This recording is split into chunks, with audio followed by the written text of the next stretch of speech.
3 pertanyaan buat kalian. Yang pertama, apakah ada yang pernah berbelanja selain di mall? Yang kedua, pernahkah minta uang jajan tambahan sama orang tua? Dan yang ketiga, apa perbedaan teks debat dengan teks negosiasi? Untuk jawaban yang pertama, Ibu rasa di sini ada ya yang pernah berbelanja selain di mall. Misalnya di pasar. Hal unik yang biasa kita jumpai ketika berbelanja di pasar adalah terjadinya proses tawar-menawar antara penjual dan pembeli. Untuk yang kedua, pernah minta uang jajan tambahan sama orang tua? Ibu rasa pernah juga. Nah, selain minta uang jajan tambahan, misalnya minta dibelikan handphone baru. Berarti di sana terjadi juga proses tawar-menawar antara anak dan orang tua. Jadi, negosiasi itu apa, Bu? Negosiasi adalah proses tawar-menawar antara kedua belah pihak. Boleh misalnya penjual dan pembeli, atau orang tua dan anak, atau negosiasi dalam dunia pekerjaan. Jika seperti itu, jelas ya, antara teks negosiasi dengan teks debat terdapat sebuah perbedaan atau isinya tidak sama. Teks debat biasanya siapa yang kuat, dia yang menang. Itu teks debat. Kalau teks negosiasi, tidak ada yang kalah dan tidak ada yang menang. Jadi, kesepakatan diambil dari kedua belah pihak. Tapi, perlu digarisbawahi, tidak dikatakan negosiasi jika tidak terdapat persetujuan. Nah, berarti negosiasi harus ada hasil akhirnya, yaitu persetujuan. Oke, paham ya? Jika misalnya kalian hanya minta diturunkan harga, tapi kalian tidak jadi beli, berarti di sana tidak ada persetujuan ya. Berarti di sana tidak dikatakan sebuah negosiasi atau tidak dikatakan teks negosiasi. Oke, sudah paham ya pengertiannya? Kompetensi dasar, indikator, dan tujuan pembelajaran hari ini silakan kalian baca dan pahami.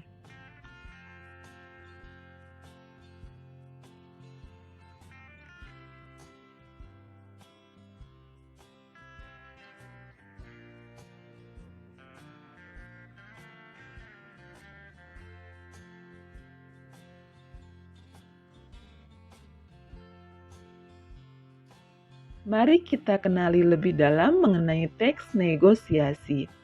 Teks ini memiliki unsur-unsur pembangun. Ada 4 unsur. Yang pertama, partisipan, yaitu pihak yang melakukan pengajuan dan penawaran, atau pihak lain yang terlibat di dalam negosiasi tersebut. Kedua, adanya perbedaan kepentingan dari kedua belah pihak. Yang ketiga, terdapatnya pengajuan dan penawaran. Sementara yang terakhir, adanya kesepakatan sebagai hasil dari negosiasi tersebut. Itulah unsur-unsur yang terdapat di dalam teks negosiasi.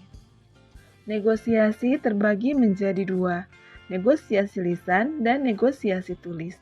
Negosiasi lisan yaitu tawar-menawar, boleh antara penjual dan pembeli, antara orang tua dan anak, atau negosiasi di dalam dunia kerja.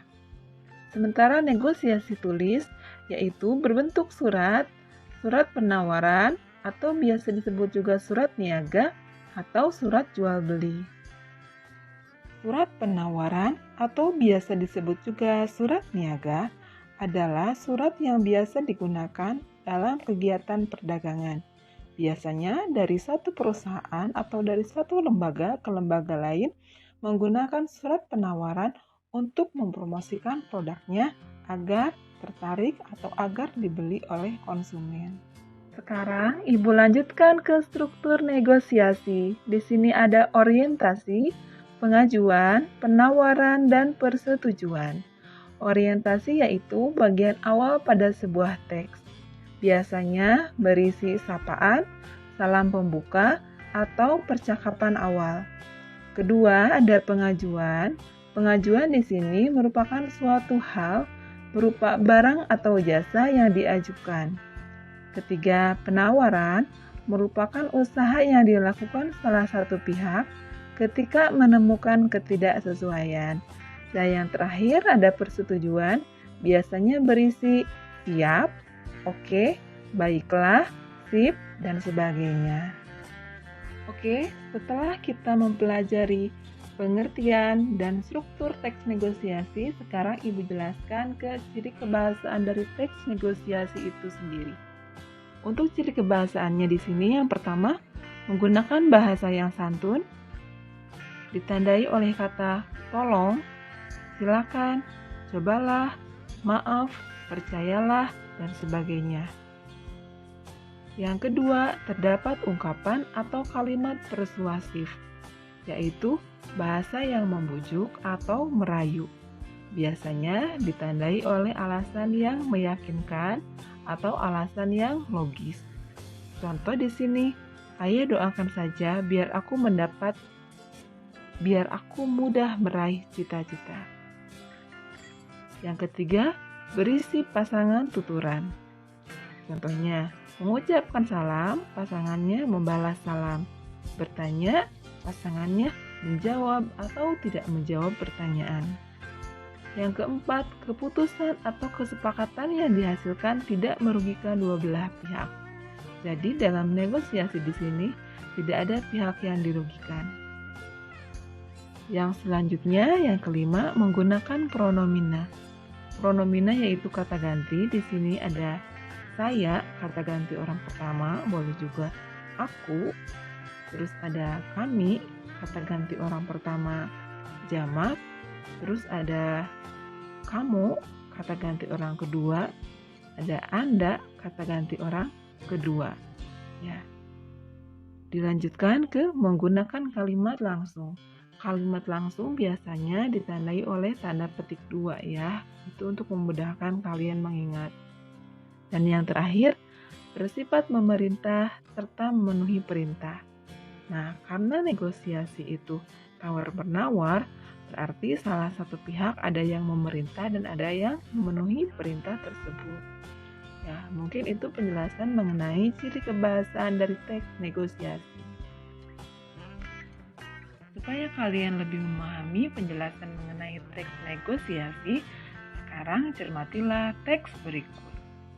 Nah, di sini ada percakapan antara penjual dan pembeli. Dimulai dari pembeli. Berapa harga sekilo mangga ini, Bang? 30.000, Bu. Murah. Boleh kurang kan, Bang? Belum boleh, Bu. Barangnya bagus loh. Ini bukan karbitan, masak pohon. Iya, Bang. Tapi harganya boleh kurang kan? Kan lagi musim, Bang. 20.000 saja ya? Belum boleh, Bu. 28.000 saja ya, biar saya dapat untung, Bu. Baiklah, tapi saya boleh milih sendiri kan, Bang? Asal jangan pilih yang besar-besar, Bu, nanti saya bisa rugi. Iya, Bang, yang penting saya dapat mangga yang bagus dan tidak busuk. Saya jamin, Bu, kalau ada yang busuk, boleh ditukarkan. Baiklah, saya ambil 3 kilo ya, Bang. Akhirnya, penjual mempersilakan pembeli untuk memilih dan menimbang mangganya sendiri. Coba perhatikan analisis struktur dari teks negosiasi tersebut. Pertama, di sini di bagian atas ada orientasi. Orientasi yaitu percakapan pembuka antara pembeli dan penjual. Contohnya, berapa harga sekilo mangga ini, Bang? 30.000, Bu, murah. Nah, ini kan percakapan awalnya. Kedua, ada pengajuan. Boleh kurang kan, Bang? Di sini pembeli mengajukan harganya untuk turun. Terus ada penawaran lagi, belum boleh Bu. Nah, ada kata belum boleh Bu, berarti abangnya tetap mempertahankan harganya. Ini penawarannya ya. Barangnya bagus loh Bu, ini bukan karbitan, masak pohon. Kita ke pengajuan lagi. Iya Bang, tapi harganya boleh kurang kan? Kan lagi musim Bang. Nah, di sini pembelinya tetap ya. Dia menginginkan harganya untuk turun, malah di sini disertai dengan alasan yang logis atau alasan yang masuk akal. Dan berikutnya ada penawaran lagi. Belum boleh Bu, 28.000 saja ya Bu, biar saya dapat untung. Nah, di sini penawaran lagi ya. Penjualnya tetap mempertahankan harganya karena di sini dianya tidak dapat untung. Kita ke pengajuan lagi dari pembeli. Baiklah, tapi saya boleh milih sendiri kan Bang? Nah, di sini mengajukan untuk memilih sendiri mangganya sekarang. Terus ada penawaran lagi dari penjualnya, asal jangan pilih yang besar-besar Bu, nanti saya bisa rugi.